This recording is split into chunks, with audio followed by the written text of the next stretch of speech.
कानपुर देहात के थाना डेरापुर के गांव मुंगीसापुर में 16 मार्च को ही प्रॉपर्टी डीलर की हत्या का पुलिस ने खुलासा करते हुए पत्नी, बेटी और बेटी के प्रेमी को गिरफ्तार कर जेल भेज दिया।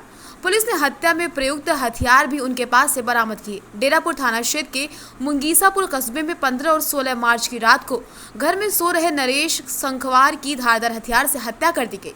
सूचना पर पहुंची पुलिस ने शव का पोस्टमार्टम कराया। इस पूरे मामले का खुलासा करते हुए पुलिस अधिकारियों ने बताया कि पुलिस को गुमराह करने के लिए हत्या का मुकदमा खुद उनकी बेटी ने अज्ञात लोगों पर दर्ज कराया था।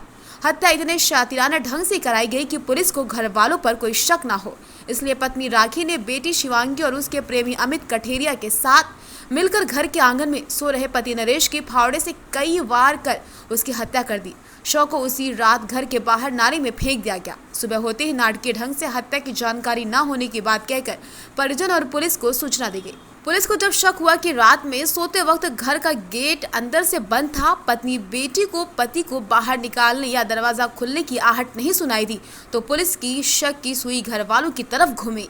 पुलिस ने गहनता से जांच शुरू की। पुलिस की जांच में मामला खुलकर सामने आया और हत्या का खुलासा हुआ। कानपुर देहात के अपर पुलिस अधीक्षक घनश्याम चौरसिया ने प्रॉपर्टी डीलर की हत्या का खुलासा करते हुए बताया कि प्रॉपर्टी डीलर की हत्या उसकी पत्नी, बेटी और उसके प्रेमी ने मिलकर की थी। पुलिस को पूछताछ में पता चला कि बेटी शिवांगी का प्रेम प्रसंग पड़ोस के रहने वाले अमित कठेरिया से था। दोनों को आपत्तिजनक स्थिति में पिता नरेश ने देखा। तभी से नरेश अपनी बेटी के साथ शराब के नशे में कई बार संबंध बनाने की कोशिश कर चुका था, जिसका विरोध उसकी पत्नी राखी ने भी किया। जब नरेश अपनी हरकतों से बाज नहीं आया तो 15 और 16 मार्च की रात नरेश नशे की हालत में घर पहुंचा। उसकी बेटी और उसके प्रेमी ने योजना के तहत फावड़े से नरेश पर हमला कर उसकी हत्या कर दी। शव को घर के बाहर नाली में फेंक दिया। पुलिस ने तीनों आरोपियों को गिरफ्तार कर जेल भेज दिया। दिनांक 15-16 की रात में एक नरेश कुमार नाम के व्यक्ति की, जो मुंगीसापुर चौकी और थाना डेरापुर का निवासी था, उसकी हत्या हो गई थी। इस संबंध में मृतक की पुत्री द्वारा एफआईआर दर्ज कराई गई थी। इस दौरान गहनता से क्षेत्राधिकारी और इंस्पेक्टर द्वारा पूछताछ की गई, तो उसमें मालूम चला कि मृतक की पुत्री और उसकी पत्नी और उसके बेटी के प्रेमी ने, तीनों ने मिल करके साजिशन इसको हत्या को अंजाम दिया था।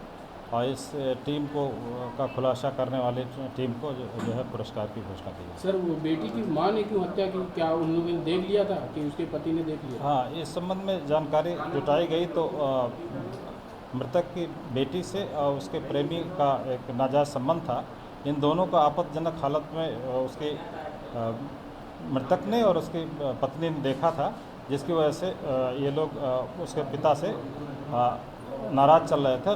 पिता जो है इस बात को लेकर के पुत्री के साथ मारपीट करता था और इसके अलावा मृतक द्वारा जो है उससे नाजायज संबंध बनाने की कोशिश भी की जाती थी, जिससे नाराज़ होकर के उसकी मां ने और बेटी ने और उसके प्रेमी ने, तीनों ने मिल करके इस रात को फावड़े से उसे काट करके हत्या कर दी। नाजायज संबंध क्या बेटी से बनाता था? कोशिश? हाँ, बेटी से नाजायज संपर्क बनाने की कोशिश करता, जैसे बेटी ने बताया है कि इस वजह से मुझसे जब सारी हदें पार कर दिया तो हमने जो है गुस्से में आकर के उसको मार दिया। तो इसीलिए पत्नी ने भी उसकी हत्या कर दी?